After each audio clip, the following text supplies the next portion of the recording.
sound of a man dejected by the movies that he's seen and the life choices that he has made. That is all roads have led me to be very exasperated about the movie Napoleon. Coming in hot with the intro here. Welcome to One Take Podcast.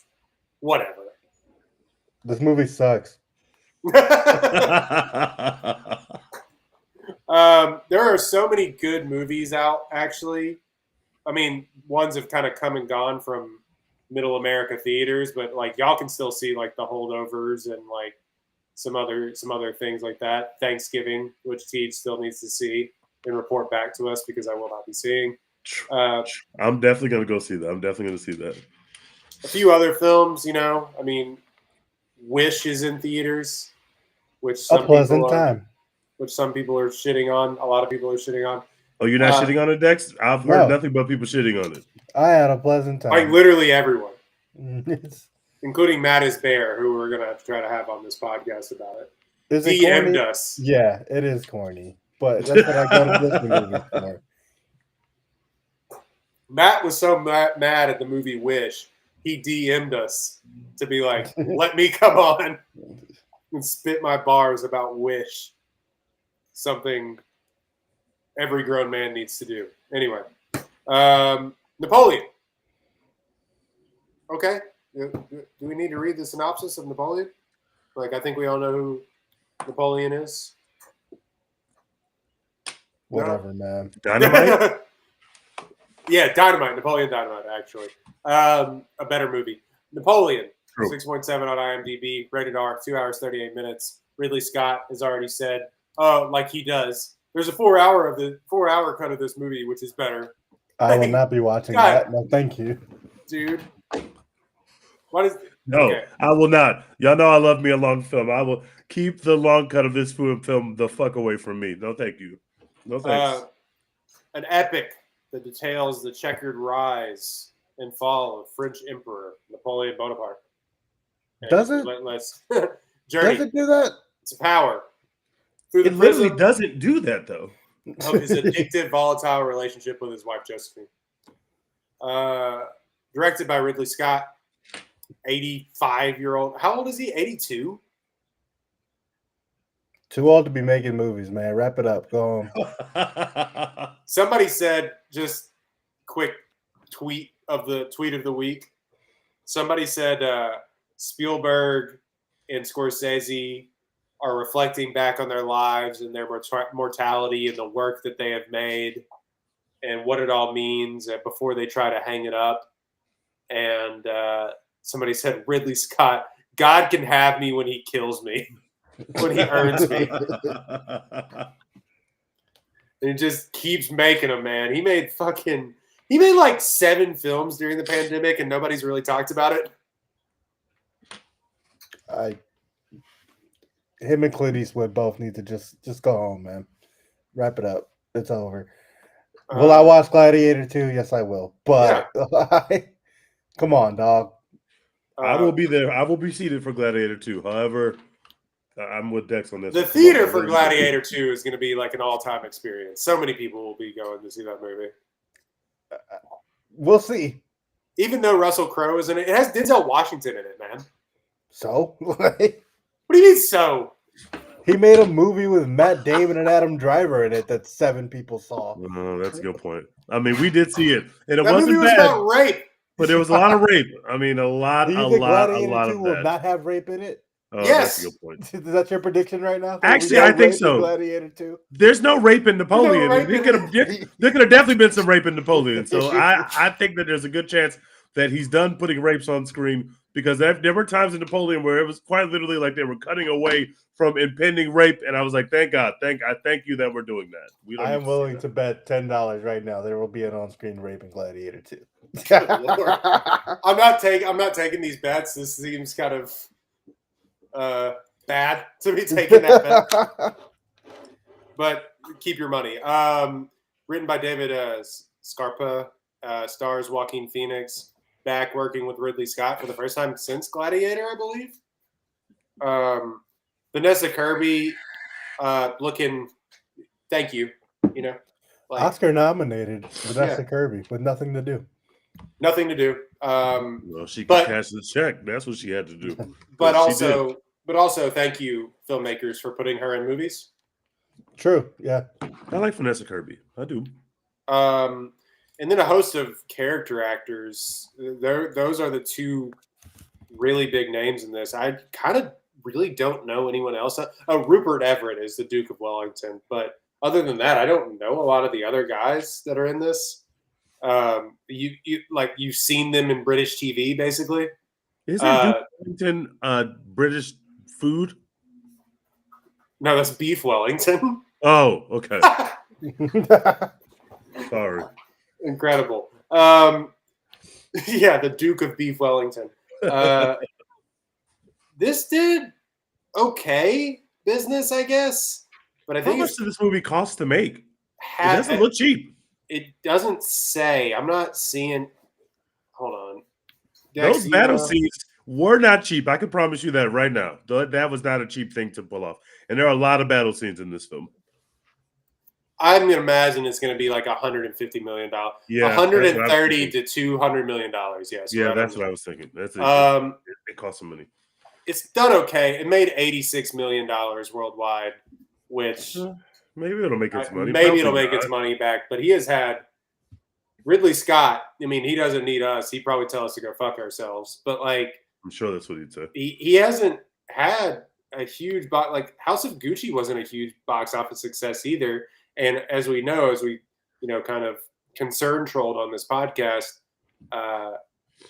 the rape movie, but that movie, The Last Duel, was one of the biggest flops of all time. So House of Gucci should have been the biggest movie in the world. It just didn't, but it wasn't his fault. That's real cinema, and we stand by that film. We stand by it. We do. As a podcast. Facts. As a podcast, 2 or 3 votes. We stand next to that film, and we 2 out of 3 votes is fine. We hold it up as an example of real cinema. It is real cinema. 2 out of 3 is in fact a majority, but let it be known for the courts that I kind of fucking hate that movie.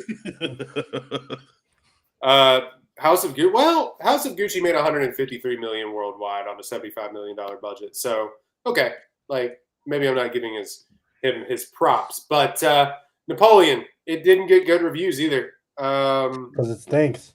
Gee, I wonder what. Let's see, what did it have on here? I think it had my computer's being weird, but I believe it had like a 56 on Rotten Tomatoes or something like that. I want to know what the audience thought. Yeah, 59% on Rotten Tomatoes. 58% on Rotten Tomatoes. Okay, this is the first time I've seen it kind of in lockstep. People really didn't fuck with this movie. No. Like, even really a little bit. So yeah, I think some critics or like big time movie boys are trying to reclaim it as actually this will go down as like one of his better works already, but You're just not smart enough to understand why he was making fun of biopics and those people have never seen Gladiator. Because what do you mean going down as one of his better? Have they not? Have this is their first Ridley Scott movie? This guy fucking made Gladiator. What are we talking about? He made Alien. Yeah, like this guy fucking made Alien. What are we talking about? What do you mean one of his better movies? What does that even mean? Thelma and Louise. Like I don't. Blade Runner. Anyway, yeah, I don't like. We're being real, like, kind of low on this podcast, and I think it's because it took us so long to like review it. But also, it's hard when it's just like I was re-listening a few weeks ago to our Fast X podcast just to kind of like go back and think, well, like, what did I think about that movie and sort of the year in movies. Why did you do that? That seems like a horrible idea. That film stinks. Yeah, I know. I was listening to our review. I didn't watch the movie again. I don't care about that. I'll listen to our content. But I just wanted to think like the year. I was thinking back on the year in movies, and I was kind of looking back on like, well, is our content better if we like kind of hate the movie? And the vitriol we had for Fast X, which is an objectively horrible movie, made for some pretty good podcasting. If I will say so myself. This movie isn't bad enough to give vitriol. I don't think it's bad enough. Fart. Yeah. Just a wet fart. And so we now can't really turn up on this film. It's not that bad. Like, we're just kind of like, But, I mean, Dex, you have had sort of the most in-public denouncement of this movie. I know Tej went on a Twitter rampage last night or 2 nights ago. But give your spiel.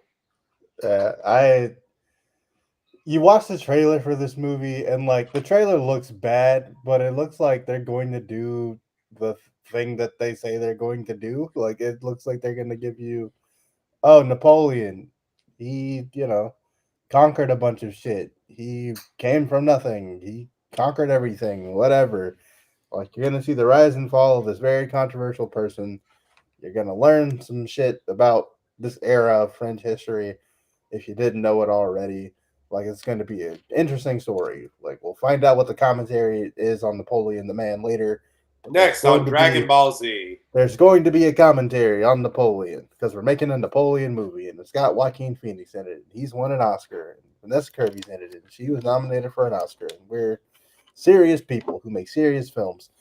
But, like, this is not a serious film at all. Like, it makes no attempts to be a serious film, which is fine. I just felt like I should have known that before I saw the movie. Like, if you're going to put a bunch of trailers and posters everywhere, at some point you should get across the fact that this movie is not attempting to be serious. Because it's just not. I said this to Royden while he was watching the movie. Napoleon feels like if you sent like a 6th grader to school one day and they had like learned about Napoleon in social studies class, and he got home from school and you were like, so what'd you learn today? And he goes, oh, so there was this queen in France. She got her head chopped off. It was kind of cool. And then there was this other guy, Napoleon, and he tried to like become in charge after that, but he didn't really become in charge yet. But then he got in like a battle, and then he got like married and stuff. But he didn't really like his wife that much, but they were still married. And then like it's like just all this random shit you don't need. And then he's like, oh, there's a big battle with like a bunch of ice and shit. And like dudes fell into the ice. That shit was crazy. And then like he got divorced. Like it's just like the most random, like up and down, like tangents of a story. Like it's just not. There's no like through line. There's no build to anything. It's just Ridley Scott read a book about Napoleon, kind of. He didn't. Like, that's the whole thing. No, that's the whole thing. He has come out on like this press tour. He quite literally did not read a book about Napoleon. He was like, that's for nerds and writers, of which I'm not. It's like just the most, like, you didn't do anything. You didn't say anything. It's just so random and dumb. And Joaquin Phoenix's performance is odd, but not like an interesting way. Like, he's not trying to do Napoleon at all, like, which no one would even know how to do, I don't think. But it's not like he's really trying to do anything. Like, well, he's not bombastic. He's not like a major general, like, like there's nothing warmonger. You don't never see Joaquin Phoenix on screen as Napoleon, and you're like, yeah, I understand how this man took over parts of the world. Like, it's just he's just a dude, you know. And like him being a short dude doesn't even feel like a thing in this movie. Like it's he's just a weird guy, like, and that's it. The whole story they try to do with Vanessa Kirby's character just doesn't make any sense. Josephine, like, apparently this is like the love of his life, and at the end of the movie, when he dies, you're supposed to believe like he's like thinking about her and is like very serious about her, but like the parts of their relationship that they actually show you on screen are all just her being like, you suck, you stink, like I don't want to have your child. Get game weak, can't get me pregnant. Like, you're trash, and you're not gonna leave me because you're a little bitch. And, like that's literally a scene in this movie where he's like mad at her, and she's like, you little bitch. You ain't gonna do shit. He's like, you're right. Your mother never loved you. It's like, and it's like, how are you gonna make the end of your movie like it ends on like them being like so in love and like, oh, he died and was thinking about her and blah blah blah. And it's like, you never showed us them in love on screen ever at any point. Like, why? What were you trying to do here? What was the point of making this movie? What was any of this for? This shit sucks. D. Teach? All right. Well, first of all, much like Dex, when I first saw this trailer, I knew this film was going to be complete cheeks, and I like Ridley Scott. I mean, he made American Gangster for God's sakes, but I knew this shit was going to be some fucking cheeks because one, I don't mean to be the woke liberal snowflake. I know people are rolling their eyes, but one, we really don't need another story about Napoleon. It's just literally not a necessary thing that we have to do. I'm not going to harp on that. That's not why this movie sucks. This movie we have never made a movie or so many movies. I guess like Hitler is in a lot of movies, but we've never made so many movies over a dude that murdered or was responsible for the deaths of like 3 million people. It's extremely nasty. These are two different movies. One part of this movie is bros being different movies. It's bros being bros. It's bros fighting war as opposed to going to therapy. And because of who Ridley Scott is and his background, these scenes are fucking awesome. It is really fun to watch these old school wars on the different countrysides. They're really well shot. They are very, very realistic. I very much enjoyed those parts of the movie. But every time you leave a battle, you zoom back in on Napoleon's life, and the whole movie goes to complete shit. Joaquin Phoenix is doing literally like Napoleon is the butt of a joke here. He's doing a performance of Napoleon that makes him look like the most pathetic, the most trivial, the most shallow person that you can imagine, which is probably true. He's clearly got little dick issues, and the way he operates, his sex is bad, his stroke is horrible, his wife is having an affair when he goes to war. Things are just going bad for him. People are treating him in a way that he doesn't like. People are making promises to his face and immediately making pacts with England on the back end. Like, he's being treated like a complete joke. And he is a complete joke, like in the small scenes, which is most of the movie where you're just with him and dealing with the people around him and mostly dealing with his wife. The whole stuff with Vanessa Kirby is so half-baked, it makes no sense. They're trying to be funny at times, but it's not particularly funny. It's just a little weird. It's just like what are we doing here? Why are we spending so much time within Napoleon's marriage? Why is that important to this film? And these two movies are totally divorced from each other. Nothing that happens in his personal life informs how he performs on the field, and nothing that happens on the field of battle really informs the story. It informs where his story goes in terms of his fortunes, because when he loses the battle, obviously he goes into exile, right? So it informs like where the next scene is set, but you don't really learn anything about what motivates Napoleon other than the fact that he wants to win battles. He says that he loves France. There's no actual evidence in this film that he loves France or loves anything other than himself. So you don't really learn anything about what motivates Napoleon. You don't really learn anything about his wife, God forbid. You don't really learn anything about France in this film. All you see is cool battle scenes followed by scenes where Joaquin Phoenix is just acting like a very pathetic beta male who is Napoleon and apparently is the most fearsome man in the world because he conquered half of it. But then you zoom in on him and he's crying in the room like a little bitch because his wife fucked somebody else and he feels bad about it and he has bad sex. Like he's literally a joke. There's a scene where he's basically putting down an insurrection. There's a French Revolution going on.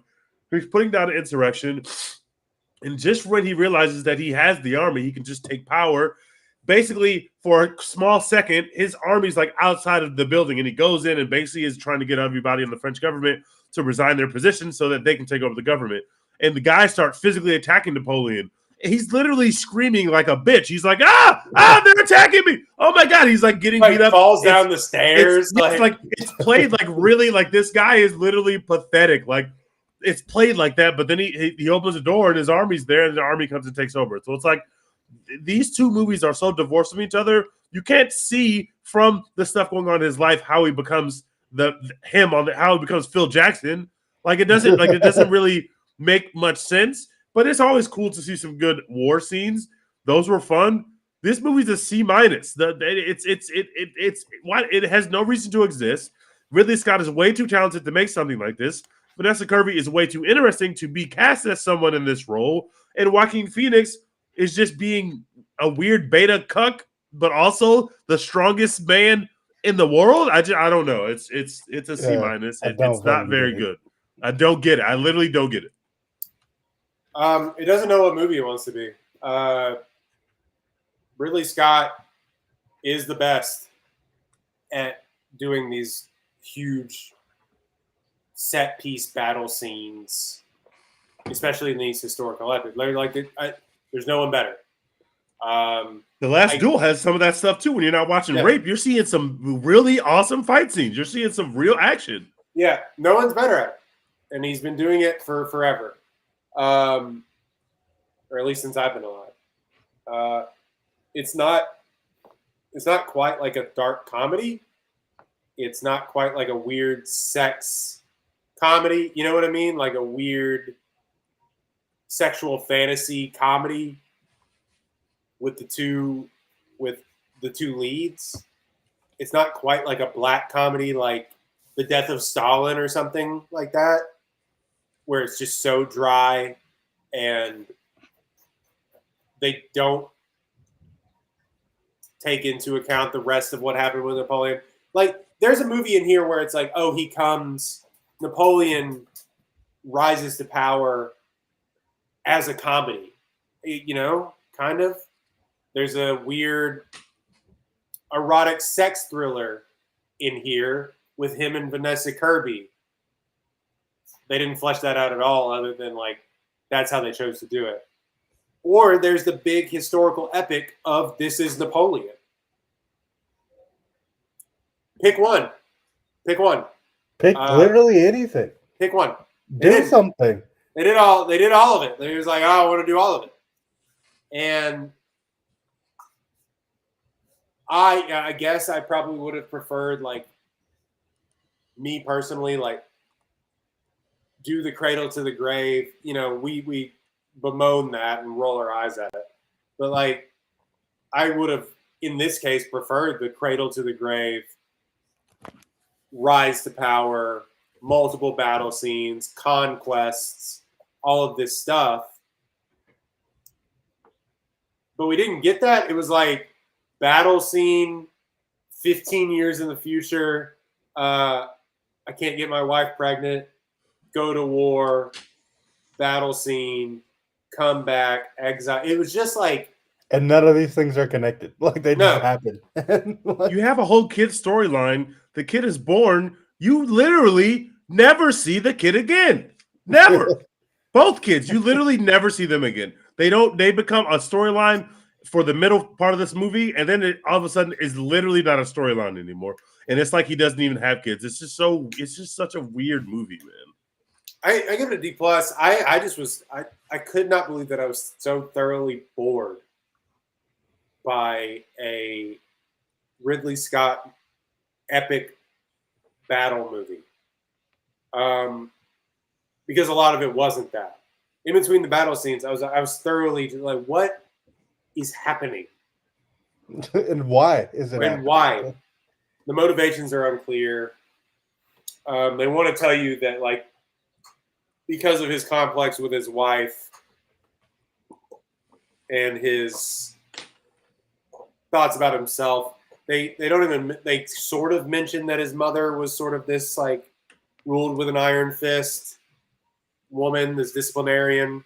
They hand wave the shit out of that. Which is a huge part of Napoleon's story, really. He had a big mom complex, which makes a lot of sense. But it never really fully dives into that, or we're big dumb idiots. It never really fully even explains that's why he's going to war, is because of his inadequacies. But that's what it is. And it's just unclear. Vanessa Kirby, like we were saying, besides telling him that his dick game is weak, has nothing to do. And they literally like just send her away at some point in the movie. Yeah, go. Like, You know. goodbye. We banish you to another palatial estate. Yeah, I just don't care. You know, I hate to be that guy on a movie podcast, reviewing stuff and just be The movie does nothing to make you care. The movie does nothing to make you care about the fates of Napoleon or Vanessa Kirby's character. It literally does nothing to make you care about what happens to them as people. Nothing. You're just watching, and you're just like, why do I care if Napoleon lives or dies? Why do I care what happens to Napoleon and his wife? I'm not, and like obviously a lot of the jokes with Vanessa Kirby and the inner wife stuff are played for comedy, but it's not a particularly funny movie. Like it's not like you're gonna like have a lot of laughs, but you're going to realize there are a lot of scenes that are supposed to be funny. Yeah, you're watching and you're like, oh, that's a joke. Like, yeah, that's a joke, but like it's. I think my theater didn't get that they were playing for some of the stuff for laughs either. Like I knew because I had read going in that there some parts are played for laughs and that it's supposed to be funny, and like so I was kind of actually on the lookout for jokes, but like the first time that the first time they consummate their marriage or whatever is like where he's just railing this poor woman is supposed to be funny. Yeah. But I don't think people thought it was funny. They were kind of like, oh. It just looks weird. Like yeah. Like the way it's framed, like it just looks weird. Like when he did the same thing with like Adam Driver and Lady Gaga, but that was like just so over the top ridiculous. Like them just like throwing each other around like that little fucking whatever the fuck Gaga screaming mobile office thing they were in, like just obviously over the top and funny.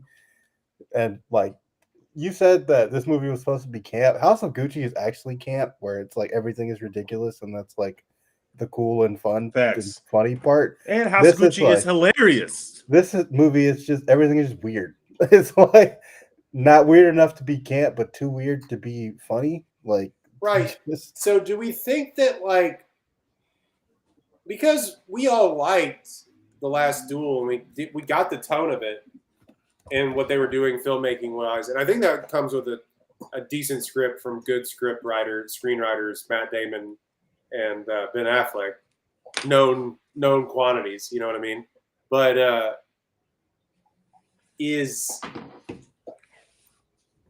are we concerned at all that maybe Ridley Scott has like lost sight of his tone or where because Gladiator 2 is going to be real cinema, and if it is not, we're going to act like it was never released because Gladiator 1 still exists. He cannot fumble how many awesome people he has in that cast. That's all. I mean, he's fumbled ensemble cast before. He has. Hey, but you think he fumbled House of Gucci? Which has like, I think it depends. Yeah, I think it depends on where you stand on House of Gucci. If you did not like House of Gucci, you're probably thinking, "Oh, what's going on here? This is 3 in a row." I'm concerned. It is me doing a big concern. I am not concerned at all. Gladiator 2 is going to make $1 bajillion. They could make Dex the director of Gladiator 2. That doesn't mean it'll be good, but it will make $1 bajillion. Gladiator is one of the few movies that people generally consider perfect. Like it's a perfect film. And it has about 99% less rape than The Last Duel, which is a good ratio of rape that you should put on screen. Fair enough, but I don't know. This could either I don't know, there's some weird stuff with Joaquin Phoenix and his sister in that movie. This could either be like a Top Gun Maverick moment where it's like everyone is so fucking back, like we're going, like Gladiator 2 rules and we're all in, or it can be like some of the other legacy sequels where we were like, did we really need to do this? I don't know if we did. That's a good point. I'll lean more back than not, but yikes, brother. That's all I'm gonna say. Like I'm not with it. I'm not feeling it, you know? And Ridley Scott is 85 and he's saying weird things on the internet. Like, what a lord, just going over people and just being like, you fucking nerds care about reviews. Never cared about a review in my life. Like, you care about history and facts, losers. Also, And you're just like, oh god. That the guy who was like, oh, people don't want to learn anything if they can't learn it on TikTok, was just like, I don't need to learn about Napoleon. Like, I'm just making a movie anyway. Wait, why would you ask me that? Why do I need to learn about Napoleon? What are you talking about? Since when have I needed to care I'm a about director. this? I don't need to fucking learn. What are you fucking nerd? I'm gonna just make this movie, bitch. What do you mean? There are asking me questions. I am not the person who feels like you have to be a stickler about historical accuracy when you're making a film. Not even a little bit. I want you to make the best film possible. But this film is uninteresting and not good. So then it begs the question of why you decided to be historically inaccurate and make a film that was overall cheeks. That you cannot do both of those. Well, you I don't can't, think especially a story this big. I don't think you went into it being like, I'm gonna make an ass film, and you're just like, that shit stinks, bro. If you're gonna be lying to us, at least get off like cool lies. Like The Social Network is full of lies. That shit rules. Like, yeah, give Napoleon a machine gun. They will understand why he was him. Yeah. Oh shit, this guy's got a machine gun. He's basically God out there. Napoleon I would understand. From the future, and like, these other dudes are living in 1797. He's in 2097. Like, have y'all ever seen Bill and Ted's Excellent Adventure? Yes. Somebody Dex has seen that. Somebody tweeted Tej like, hated Napoleon. Not once did they show his conquering of San Dimas and the mall and the water park. Very niche reference to people that get that 1989 movie, but yeah, it's a great joke. I don't have anything really. I was bored, man. I don't know why. I was just like, went in with such high expectations, was bored. And that's the worst sin of them all. How was I bored? How can you make a movie this long telling this complex of a story and it be boring? And it'd be boring. Like, yeah. That's insane. Like, now, I don't know. I did find myself with the battle scene in Russia when they're falling through the ice and doing this stuff. Like, that was fucking awesome. That was fucking awesome. The Waterloo scene where they're all like, they go on a cavalry charge and then all the infantry like group together in like a phalanx basically and stave off the cavalry. Like, I thought that was a really interesting way of doing this. The battle scenes, Ridley, even at 82 years old, still got it, man. Like, we've been saying that. Just the rest of the character study stuff, I don't think he has. He didn't study the character. Yeah, how can you make a character study this character you didn't study? Well, there's a thing. 2 days before they started filming the movie, Joaquin Phoenix came to him and said, I don't know what to do. And so they had to like sit down and like, from the start of this movie, from the start of this, like read it from front to back and go over what the character was. And somehow the character that they came up with was like an anti-performance where he's just going to be really subtle. And he never really has these like bombastic moments like you would expect from these movies. And I'm saying you have to do that, but it just mixed in with the rest of the sauce, like in this gumbo that is this movie. It was boring and it is nothing. So it doesn't make sense why an army would follow this man through.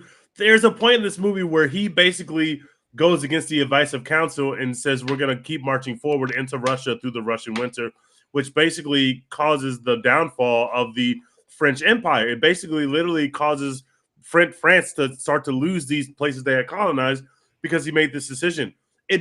But the person you're seeing when he's not fighting the war does not justify why these soldiers, a lot of them deserted, but why would any of them have stayed with him if he's making a decision like that? Because the goofball that we've been seeing with his wife and dealing with the French parliament and dealing with the French bourgeoisie, it's like nobody would ever follow that guy. He's fucking literally pathetic. He has no real friends. He's a bum. But then we get on the battlefield and all of a sudden he's like, he makes one tactical decision. Hey, move the cannons over there. And all of a sudden he is him. He's Phil Jackson. Like, I don't get it. It doesn't make any sense. These two movies don't live in the same universe together. They make no sense together. He gets exiled, and then he comes back, and he's like, I'm back. And they're like, oh, shit, it's Napoleon. Yo. Yeah. It's like, I was so confused by that. I was like, He pulled a T'Challa. He was like, I'm here. Everybody's like, yes, fuck yeah, dude. you can't just give him a moment like that, because me as the viewer, I'm like, wait, why are they excited that he's back? Why are they embracing him? He's like, are you for me or are you for someone else? They're like, yeah, we're with you. And I'm like, okay, but why are they with him? I didn't think they were going to decide to be with him. I heard his big game was whack. I was so confused at that moment. I was like, oh, he's getting a hero's welcome, and now he's going to ride back into town, back into the place he was exiled from, and the army's like, yeah, we love him again. It's like, why, what? dog? Like, why?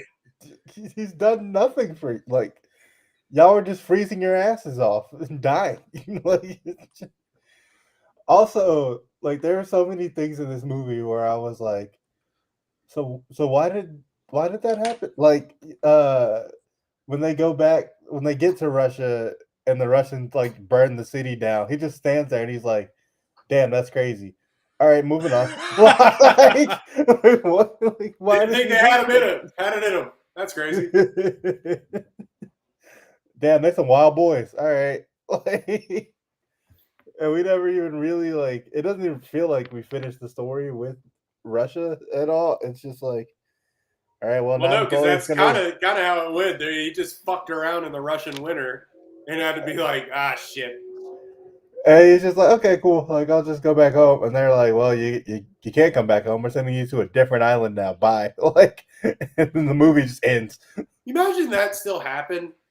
Like, after we didn't find weapons of mass destruction in like Iran or Iraq, I can't remember which one, but like Iran. And like, what if we just sent Bush into exile? Why didn't we like? That's fire.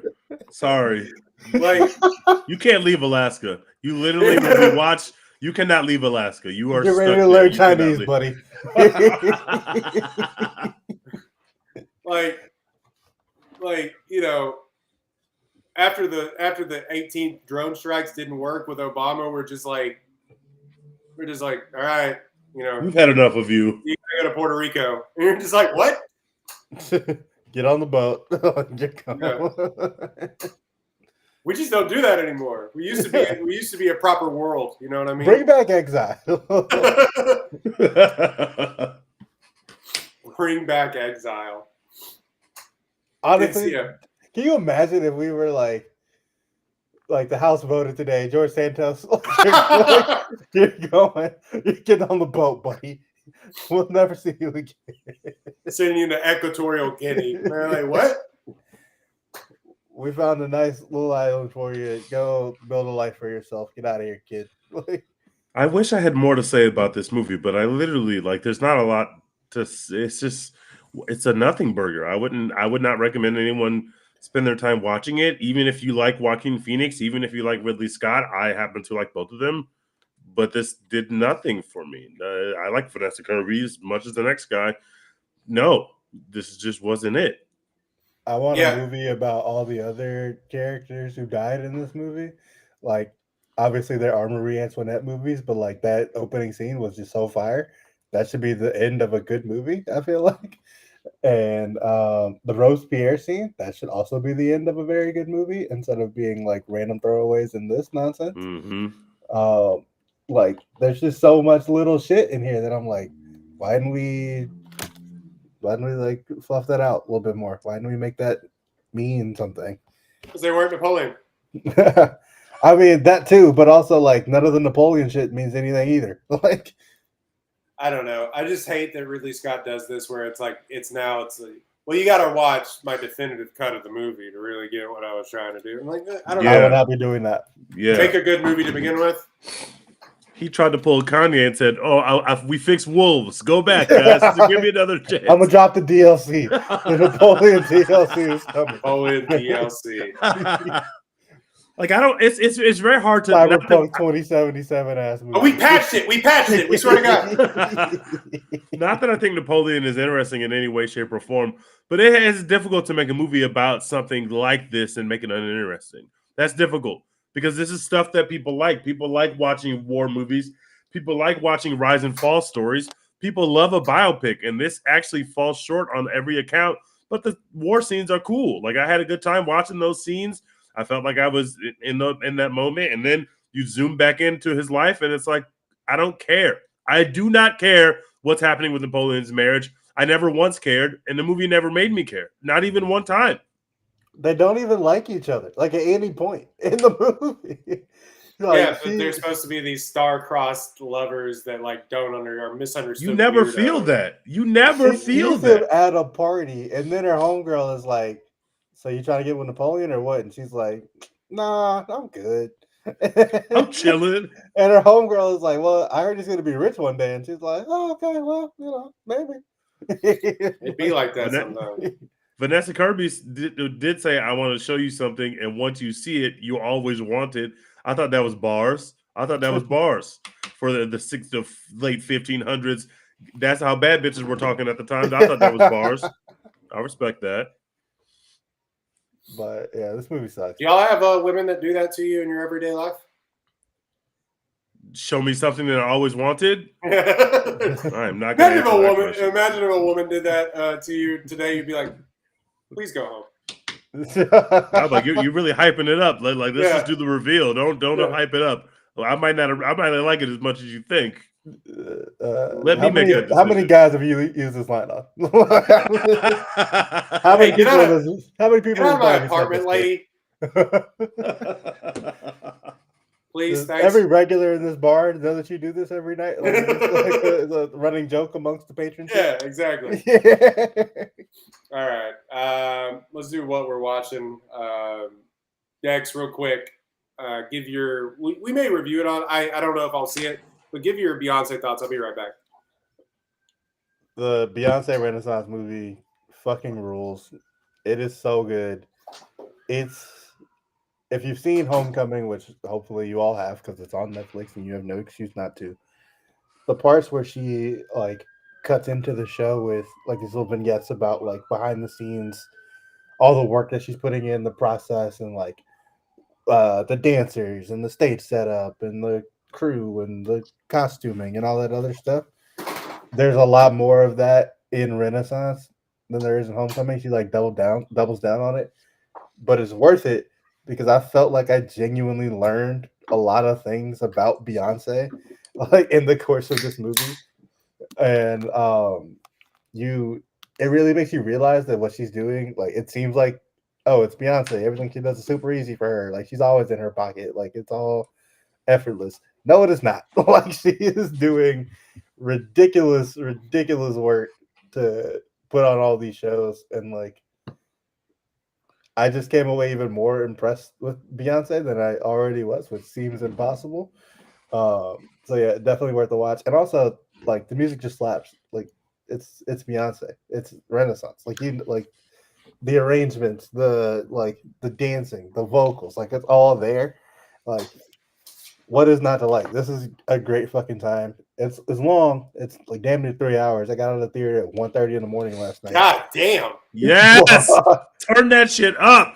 But it's all worth it, and I will probably go see it again when I can watch it for free on A-List, hopefully. I don't want to pay money for it again. But now the main complaint that I heard about the Taylor Swift documentary is that it was just a concert film and it wasn't more like revealing. I guess she did Miss Americana, which we kind of hated. Actually, on this podcast, yeah, Miss Americana also didn't reveal anything. I'm starting to feel like there's just nothing to reveal. Like Taylor Swift is just normal. There was just like no behind the scenes of how they put the concert on or whatever. Would this have more of that or way more of that? Yeah, I see. That's the stuff that interests me. Like, how does she change outfits? You know what I mean? Like just an insane production that they like show you a lot of like how it comes together. And it's also like it's not just a recording of one night of the concert like the Taylor Swift one was. Like it's like they're cutting through different nights of it like the entire time basically. So it definitely feels more of like a documentary of like how this tour came together, while also seeing like the actual performance than it does like, hey, I did the Eras tour this one night. Here it is. Like, which there's not as much like singing and dancing in the audience because like there's these like long stretches of Beyonce talking to you about how hard it is being everyone's favorite. Must be tough. And being a then they go billionaire. back to the music. Yeah, it must be tough being a billionaire. And then, Taylor Swift, it's just the music. So everyone's just up singing and dancing the whole time like they're at a concert. But this one. I cannot wait to see this film. I cannot wait to see this film. And we got new music in the credits. I walked out of the theater like, God, I hope this is on Apple Music. And I checked it was. And I was like, we fucking move. Thank you. I refuse to listen to the new song because I want to hear it in the fucking theater as intended. So literally I have to avoid the new Beyonce song for another 4 days. I got to tell you, hearing the Formation beat drop in Dolby Audio, fucking just highlight of my year, honestly. The most fun I have had in a movie theater listening to Formation, and just the fucking Dolby sound system is just vibrating my seat. A+. Did you see? You saw a few more movies than us because of your A-list subscription. Yeah, I saw The Holdovers. It was good. It's not what I go to Christmas movies for. I'm trying to feel the warm fuzzies, when I watch Christmas movies. More depressing fuzzies. Yeah, The Holdovers is not warm and fuzzy in the slightest, but it's still a good movie. I saw The Hunger Games, the Ballad of Snakes and Songbirds and Snakes, which I really enjoyed. I hope they make more of those movies. I would watch a prequel trilogy of that. I thought it was awesome. And surprise hits, or not surprise, but I was like a Hunger Games. Better not say surprise hit. This is one of the biggest movie franchises ever. Of course, nobody. I don't know anybody that read that book, even though it's a New York Times bestseller. But I know 100 people that read those books. Those books are. I didn't know the book existed until the movie trailer dropped. To be honest, it was quite literally she released it right before the pandemic or whatever, and then within 2 weeks they're like, we're making a movie. And I was like, oh, okay. So and they're like, yeah, Viola Davis is in it. I was like, cool, I'm in. Yeah. And I also watched Sanctuary on Hulu. It batshit insane movie. What is that? And it's Margaret Qualley, however you say that. The chick from Once Upon a Time in Hollywood. She's in it, and she plays a dominatrix kind of. Oh, this is from last year. Early this year, I think, but. It's on Hulu now, so I finally got around to watching it, and it's good. It's literally two people in a hotel room, but the performances are so good, and it's one of the sexiest movies I've ever seen. It's crazy. You should watch it. Okay. 2022, yeah, Margaret Qualley. I think this came out when people were still trying to figure out how we do COVID stuff. Let's put two people in a room. Yeah, Tej, do you have anything that you've been watching? I've been watching Fargo. Real Cinema is back. Fargo season 5. I watched that Love Has One documentary that Max put out. That shit was batshit fucking crazy. I love me a cult doc. It did not disappoint. It's 3 episodes. It's fucking insane. Oh, a cult documentary?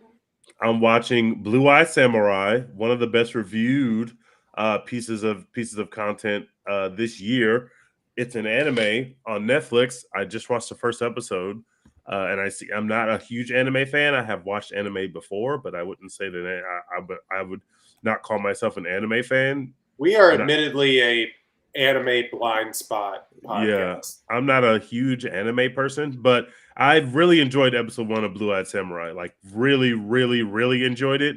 So that's going pretty well. And what else am I watching? I think that's it. I'm watching Rap Shit as well. Rap Shit is back. Rap Shit season 2 is back. I'm watching Rap Shit. Those are the things I'm watching. Have I watched any films? No, I need to go see Thanksgiving and Saltburn and Beyonce. So all those are on my list. Saltburn, we may not review that, but the reviews that I've listened to and read about that, what the fuck are we doing? Yeah, it sounds. Marcus liked it. He thought it was good. I've heard good things about it, but everybody's like, this is some real sicko content, but it's really good. I don't know. I haven't seen it yet. Apparently, that and the new Godzilla -1 movie are really getting people's attention. But Godzilla -1 might be like real cinema. I can't believe they made a real cinema Godzilla movie, but I am down to pull up to the theater and watch. I am in. Also, Silent Night. John Woo is back. So that's right. I need to see that as well. There's a lot of stuff. We've never been more back, guys. We're back at the movies. We've never been more back. I watched on Apple called Flora and Son. Is from kids movie? No, it's very much not. It's from the director who directed Sing Street and Once, Dex, the movie that we tried to watch when we were drunk, and which I did until you end up watching it. It's very good. Yeah, it's a very good movie. But he directed that, and it's another like musical sort of music's intertwined in the story movie, but it's just a really good crass comedy, rated R comedy with some singing in it. Joseph Gordon-Levitt is probably the name that you would know from it. Also, the guy from Midsommar is in there. Okay. Let's see. I'll the boyfriend from Midsommar. I don't remember the actor's name, but I know exactly what you're talking about.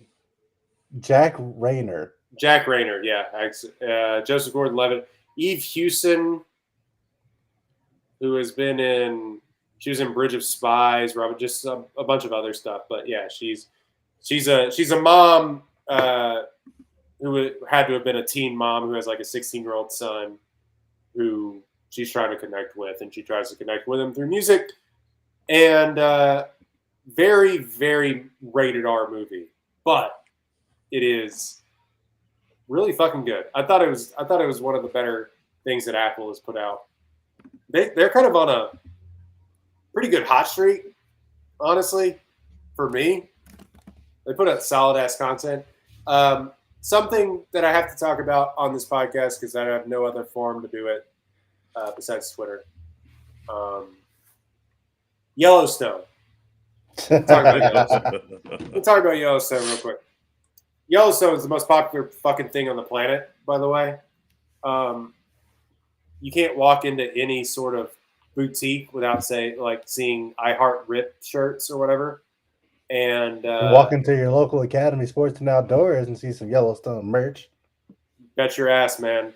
A dude, Taylor Sheridan, a man who has made his bones and was nominated for an Academy Award about the writing about the perils of capitalism and how banks are bad and the government is overstepping and stealing your money. Sure loves to sell that shit. And, brother, it's the most popular shit on the planet. Every Republican that loves that show. Every white family is watching it on the Paramount Network before it even hits streaming. And they own the DVDs of it to watch it. I have been watching it. For some reason, it's not on Paramount Plus. It's on Peacock, which is the first time I've ever really scrolled that service. It's fine, actually, for $2 a month. And man, I am thoroughly entertained. I'll say they got you. They got you. Thoroughly entertained. It is a deeply unserious show. Unserious content. It's Taylor silly. Sheridan is him. He knows what people want. Exactly. But he transitioned from being am I going to be the next sort of I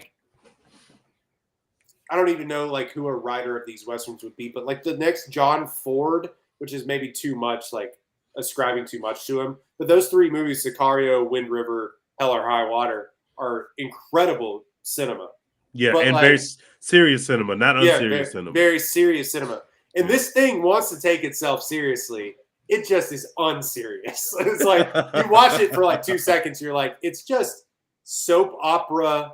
It's Buffalo soap opera. We're just in the West, and people are like dying and saying "fuck you," and Kevin Costner's like, "This is my land, and I've always wanted this land," and they're just like, "Dude, you're from California," you know what I mean? And I don't know. It just is. They just abandon storylines and write people off, and they kill people without consequence. And I'm 4 seasons in. I just can't describe it any better than that. Anyway, I've watched that and all the prequels. So that's what I've been Yellowstone pilled. You're gonna like that once you get around to finish all the Yellowstone properties, you're going to like that one with Lioness. I'm gonna eat that shit up. Like, it's so soap opera-ish, but it's so fun at the same time. I've never seen Yellowstone or any of the prequels, but I can already tell exactly what you mean just by the way that he writes. It is completely unserious, but it is fucking entertaining. Is that the Zoe Saldana one? Yes. And it's way better than it has any business being. Freeman and it's so much fun, bro. It is a fun ride. You will, once it ends, you'll be like, oh, I liked watching that. Like, it's not going to be the best thing you've ever watched, but it's going to be way more compelling than it has any reason to be. I'll tell you this much, guys. I might buy a cowboy hat. Oh shit! You are the target demo. Look. There's something there. There's some weird Republican just buried deep in the bottom of my soul, like, and all that will manifest itself is that I just need to buy a cowboy hat. Like, I'm not going to get on I'm not going to start watching Fox News or anything, but I think I need a cowboy hat. Yeah, honestly, I kind of feel you on that. And like, working for Academy now, it's like I am like just so inundated with like hunting content. I'm like, I could be a hunting guy. Like, no, like some of this, it's all comfortable wear. It's all comfortable shit, and you get to wear clothes that are like too big for you to like hide like how fat I am now, and it's just like, yeah, I could do this. I can live this life. Exactly. I can't believe you're about to get a cowboy hat. You literally are the target demo. It is working exactly as expected. It's working exactly how Taylor Sheridan designed it. Mm-hmm. Hell yeah. At a certain point, you either become skater dad or cowboy hat dad. And I think I'm going toward, but against my better judgment, I think I'm going towards cowboy hat, Western wear dad. Like, I've been in Texas too long. You know what I mean? It's happening. I need a pair of boots. But Yellowstone resets you to factory defaults. Dog. We'll start shooting guns on the regular. I will say, but it's like, I'm not kidding. Like, you would look good in a cowboy hat.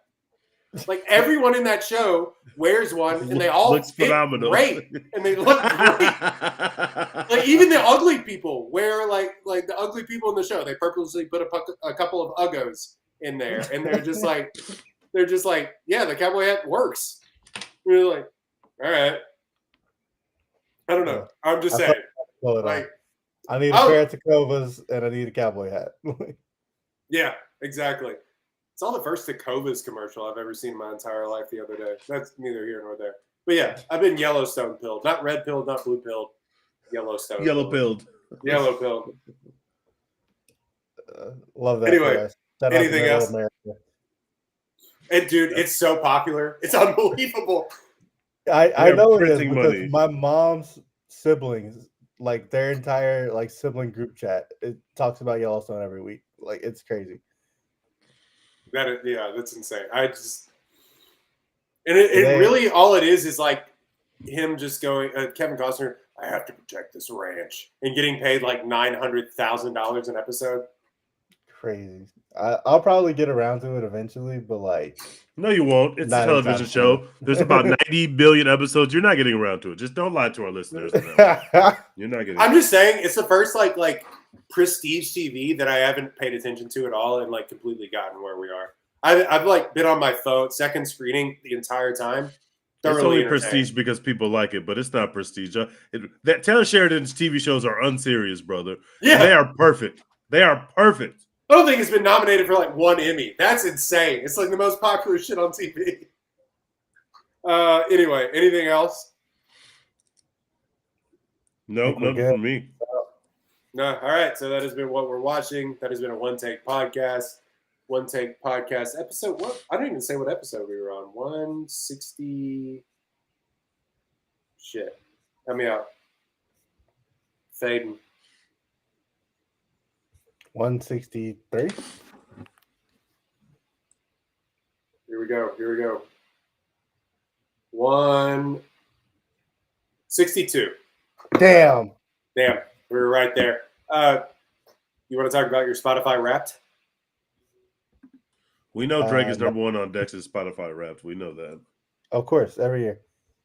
Dex, you were saying, like, I don't think anybody has listened to 50, I've listened to 50-something thousand minutes of music, but I was looking at our thing, and, like, Caitlin and I guess combined, had listened to, like, 36 or 30,000 minutes of music, but I've also listened to I think it's just me, has listened to 36,000 minutes of podcasts, so I'm, like, right there with you. Damn. I just don't use it to listen to music anymore. I can't listen to podcasts while I work because like I can't like follow a conversation and like I'm actively trying to avoid conversation while I'm working. But literally, if I'm not in a meeting at work, I am listening to music. Like it's just I can't sit there in silence. I'm the only one with headphones in at my office, and I kind of feel like a fucking weirdo, but also like. I don't understand how people do that. How do you just sit there just working in silence all day? Like, yeah, I need the content. Like, give me the content drip. You're just sitting there, just listening to office chit chat all day. Like, there's no office chit chat. Like, we have police scanners in our office because it's the news or whatever. But that's fucking annoying, man. I gotta drown all that shit out when I'm actually trying to lock in at work. So I have. Well, I also can't let the voices get too loud. You know what I mean? Anyway, it was a One Take Podcast. Caitlin, my wife, was putting in work. Taylor Swift is our number one musical artist this year. Zach Bryan making a late push. No, exactly. Zach Bryan making a late push. Couldn't get in there. Tej, what was yours? I share my Spotify account with my like family, and they be listening to Mad Gospel and shit, so it's always skewed. So I didn't even click it this year. I literally didn't even click it. But if I had to guess, it's probably, you know what I noticed? I didn't tweet this because I didn't want people to be mad at me. I noticed that every year this happens, half the timeline is like, wow, I can't believe I listened to that much Drake, and Drake is their number one artist that they listen to. It happens so often every year. They're like, wow, I had no idea. And it's like, you probably listened to that much Drake last year. Yeah, it happens every fucking year. People are like, it literally does. Like Drake that much. It's like, he's in like 75% of the people on my timeline's top 5. Like, it's crazy. And I get that, like, he puts out a lot of music, he puts out a lot of features, like, he's everywhere. But it's like, yo, like, y'all listening to this shit. Don't lie to me. My Spotify rap, though, was like shockingly Caucasian.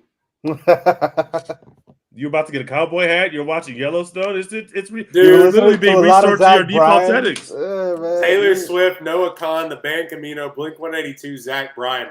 Jesus Christ, that is white. That's white as shit. Zach Bryan made my top 10 this year, which is kind of amazing considering I had never listened to any of his songs before this year. So, man, you were jamming that album. Yeah, loved it. All right, One Take Podcast, Spotify. Thank you so much for those. Our Spotify listenership actually did grow this year by like 60% or something. So we appreciate those of you that listen. Follow us, rate us, subscribe to us. That'd be great. And subscribe. You can subscribe on YouTube, One Take Podcast on YouTube. And you can follow us also on Apple, which I think most of our listenership comes from. But follow us, get our follower count up on Spotify, promote us. We really appreciate it, guys. Thank you. It sometimes feels like we're talking into the void about these movies, but it is really cool when people tweet at us and be like, y'all are putting out good shit. So I really appreciate that. We're not as popular as Teach's other projects because they just be screaming at each other about college football. Yeah. Stop the steal. Do not let them leave Texas out of the playoffs. This is brother. Not y'all are going to be in the Sugar Bowl, and you're going to fucking like it. This is an American issue. I appeal to your. If you like sovereignty and freedom, and you trust these institutions that we claim to put our faith in, you will fight for Texas to be in the playoff after the event of this coming weekend. Please, please. Please, for the love of God. Now you know how Baylor felt for fucking 3 years in that shit. Welcome to the couch, brother. God damn. Please let Texas in the playoff. We will do our part. We will dispatch of Mike Gundy and those group of bums in Stillwater. Just please put us in the playoff. Thank you so much. Killing Longhorns and shit. Jesus. Fucking weirdo Oklahoma State fans. You guys get a fucking life. Hey, get a life. We're gonna win. We're gonna beat you guys by 45, and you're out there killing animals. And for what? For what reason, guys? Please, have some class. To own the libs down in Austin. Anyway, thank you so much again for following us and interacting with us. We will put out more content. Oscar season is upon us. Oscar bait season is upon us. We love some good Oscar bait here on this podcast. But mostly, Dex, what are we doing? Hashtag support Florence Pugh. She's going to be top on my Spotify Wrapped in 2024. For sure. I don't know what that means, but sure. She's got music coming up. She makes music now. What? Our girl makes music? Mm-hmm. Sure. I don't think she's made anything yet, but apparently she wants to. It's coming. So. Please don't put it out. Please don't put it out. I don't want to have to come hate on Florence Pugh's music. I don't want to have to do that. I simply will not. I will lie. I simply refuse. I will lie. That's exactly what'll happen. That cigarette voice is gonna hit you like a ton of bricks, brother. I will either lie or I will ignore it, like I ignored a good person. That got promoted to me, by the way, on my Google TV. It was just like, please watch. And I was like, oh fuck. All right, no, maybe not. All right, we're out.